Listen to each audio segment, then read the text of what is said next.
Routine તમામ ડિપાર્ટમેન્ટની હાજરીની ચકાસણી દરમિયાન અમુક વિસંગતતાઓ ધ્યાને આવી હતી.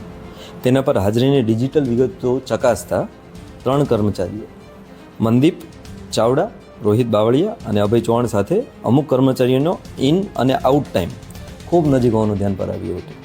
ત્યારબાદ સીસીટીવી ફૂટેજ ચકાસતા ધ્યાનમાં આવ્યું હતું કે મનદીપ ચાવડા પોતાની અને લલિત ચાવડા નામના કર્મચારીની હાજરી પુરાવતા હતા.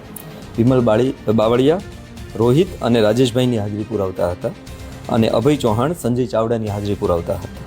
આ વિગતોને ધ્યાનમાં લઈ આ તમામ કર્મચારીઓને તારીખ 7/5/25ના રોજ રૂબરૂ બોલાવતા તેમણે આ હકીકત કબૂલી હતી અને સુનિલ ભરતભાઈ મકવાણાનું નામ પણ આપ્યું હતું કે તેઓ કામ બીજે કરે છે પણ અહીંયા ફક્ત પંચિંગ કરવા આવે છે.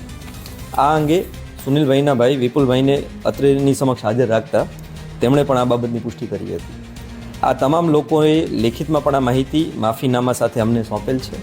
આ તમામ આધાર પુરાવાઓને ધ્યાનમાં રાખીને માન્ય કમિશનરશ્રીની મંજૂરીથી શાખાધિકારી શ્રી વર્કશોપ શાખાને અમે એફઆઈઆર કરવા માટે અધિકૃત કર્યા હતા. સમયગાળો અલગ અલગ છે. ક્યાંક 6 મહિના ધ્યાને આવ્યું છે, ક્યાંક 8 મહિના ધ્યાને આવ્યું છે, 1.5 વર્ષ, પણ સમયગાળો હજી એ વિગતો અમે પોલીસને સોંપી. અંદાજે રકમ લાખોમાં જશે એવી તો અમને હાલની વિગત છે, પણ એ વિગતો અમે પોલીસને સોંપશું. હાજરીમાં અમારી વિગતો એ રીતની હોય છે કે અમારા પંચિંગ મશીનો હોય છે. એ પંચિંગ મશીનોમાં અમે લોકોના અંગૂઠા લીધા હોય છે. આ જે તે વખતે જૂના સમયગાળામાં આ લોકોએ એ મશીનમાં બીજા હાજરીના અંગૂઠા નાખવાની જગ્યાએ પોતાના જ અંગૂઠા, આંગળી અથવા ફેસ અલગ અલગ વસ્તુઓ અલગ અલગ કર્મચારીઓના નામે રાખીને એમનો પગાર એમના ખાતામાં નખાવડાવીને પછી ઉપાડી લેતા હતા. એવી મોડસ ઓપરેન્ડી ધ્યાને આવી છે. પંચિંગ મશીનમાં ફેરફારની વાત નથી. પંચિંગ મશીન એનું કામ પ્રોપર જ કરે છે. હાલની તારીખે અમારા 400થી વધુ કર્મચારીઓની હાજરી તેમાં પૂરાઈ છે.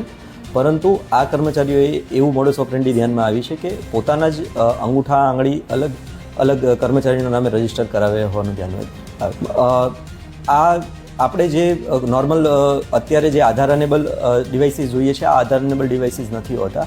આ મેમરી ડિવાઇસીસ હોય છે કે જેમાં એમને એક કર્મચારીનું નામ લે, ત્યારબાદ એનો અંગૂઠો મૂકવાનું કહે એટલે એ કર્મચારી અંગૂઠાથી ઓળખાતો હોય છે. એટલે મશીન જેટલો 100% પ્રૂફ હોવાનું હાલ અમારા ધ્યાનમાં છે, છતાં ટેકનિકલ એક્સપર્ટ્સ પણ અમે રોકી દઈએ છીએ.